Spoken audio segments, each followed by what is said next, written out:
एक माँ अपनी बेटी को एक नजर देखने के लिए इतना तड़प रही है। 15 डेज से हमें कुछ भी पता नहीं है उसके साथ क्या हुआ है, क्यों हुआ है, कैसे हुआ है। वहाँ की सरकार, पुलिस हमें कोई भी अच्छे से आंसर ही नहीं दे रही है। ये विधि नाम की एक लड़की की चाची हैं। गुजरात के बोरसद गांव में रहती हैं। भारत की नरेंद्र मोदी सरकार और विदेश मंत्रालय से विनती कर रही हैं। कह रही हैं कि किसी भी तरह कनाडा से उनकी बच्ची की लाश मंगवा दीजिए ताकि परिवार कम से कम अंतिम संस्कार कर सके। विधि की कनाडा में हत्या कर दी गई है। 15 दिन बीत चुके हैं लेकिन विधि का शव भारत नहीं आ सका है। परिवार का आरोप है कि कनाडा की पुलिस किसी भी तरह का सहयोग नहीं कर रही है। क्या है पूरा मामला? भारत की एक लड़की की कनाडा में क्यों और कैसे हत्या हो गई? कनाडा सरकार और प्रशासन इस मामले पर क्या कह रहा है और क्या एक्शन ले रहा है, समझते हैं। 15 मई को कनाडा के नियाग्रा रीजन के सेंट कैथरीन्स इलाके में विधि मेघा की चाकू मारकर हत्या कर दी गई। विधि पिछले 4 साल से कनाडा में रह रही थी। हिंदुस्तान टाइम्स की रिपोर्ट के मुताबिक विधि ने बिजनेस मैनेजमेंट में 3 साल का कोर्स किया था। उसके बाद वो पर्सनल सपोर्ट वर्कर नाम के ऑनर्स कोर्स में एनरोल हुई थी। एक ऐसा कोर्स होता है जिसमें आपको बीमार, बुजुर्ग या जरूरतमंद लोगों की देखभाल करना सिखाया जाता है, खासकर उन लोगों के लिए जो हेल्थ केयर सेक्टर में काम करना चाहते हैं।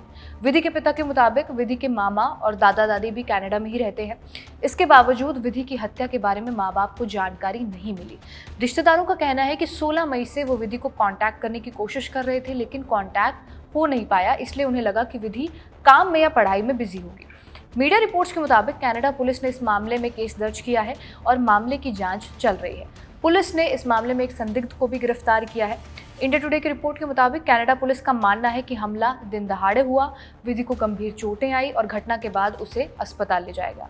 अस्पताल पहुंचते ही डॉक्टर्स ने उसे मृत घोषित कर दिया। अभी तक ये कहा जा रहा है कि हमला लूट की कोशिश के दौरान किया गया हो सकता है। हालांकि अधिकारियों ने अभी तक हत्या के असली कारण का खुलासा नहीं किया है। कनाडा की पुलिस इसे होमिसाइड यानी हत्या का मामला मानकर जांच कर रही है। फैमिली को भी हत्या के बारे में जानकारी कनाडा की लोकल पुलिस ने ही दी। विधि के पिता IANS को बताते हैं कि एक ड्रग डीलर विधि से पैसे लेना चाहता था लेकिन विधि ने उसे पैसे देने से मना कर दिया, जिसके बाद उस पर चाकू से हमला किया गया। विधि के पिता कल्पेश, भाई मेघा और उनकी मौसी स्नेहल अपनी बेटी का चेहरा देखने का इंतजार कर रहे हैं। परिवार का कहना है कि कनाडा की सरकार और वहां की पुलिस सीधे तौर पर कोई साफ जवाब नहीं दे रही है।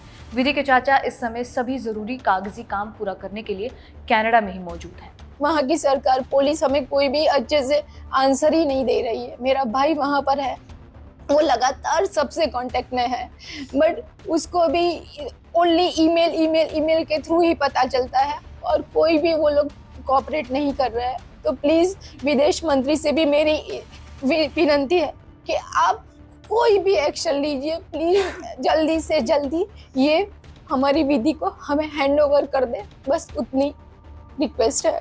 विधि की हत्या का मामला तब आया है जब कनाडा में एक भारतीय स्टूडेंट पर 2 महीने पहले हमला हुआ था। तब गुरकिरत सिंह मनोचा नाम के स्टूडेंट की कनाडा में हत्या कर दी गई थी।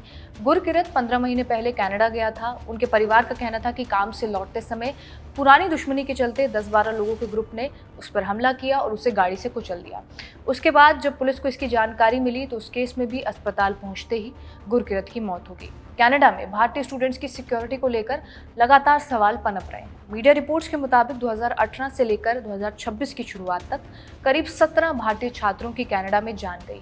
इस रिपोर्ट में बस इतना ही। आप खबर गांव देखते रहिए। वीडियो को रिकॉर्ड किए हमारे साथी आनंद ने। शुक्रिया।